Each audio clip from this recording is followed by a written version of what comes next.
Selamat pagi Indonesia, Anda menyaksikan seputar Bali terkini pukul 9 WITA bersama saya Pratnya Wiguna.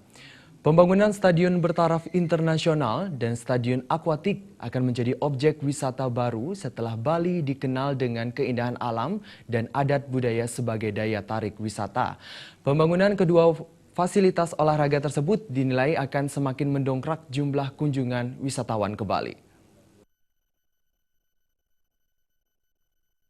Rencana pembangunan Stadion Bertaraf Internasional di Desa Pecatu Badung dan Stadion Akuatik di Padang Galak Denpasar kini sedang dalam tahap feasibility study. Kedua objek wisata baru tersebut akan dibangun di atas lahan seluas 17 hektar lebih dengan perkiraan menelan dana 800 hingga 1 triliun rupiah. Menurut Asisten Pembangunan dan Kesejahteraan Rakyat Setda Provinsi Bali Ketut Wija, jika realisasi fasilitas olahraga bertaraf internasional itu dinilai akan semakin mendongkrak tingkat kunjungan wisatawan ke Bali ke depan.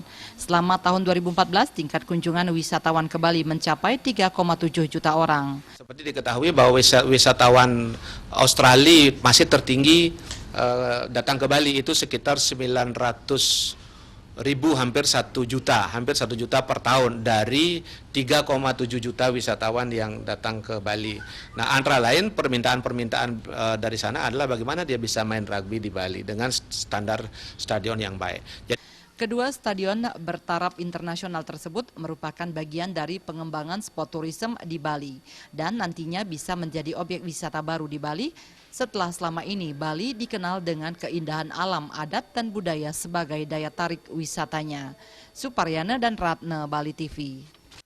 Pemirsa, demikian seputar Bali terkini kali ini. Nantikan informasi menarik kami dalam seputar Bali terkini 1 jam mendatang.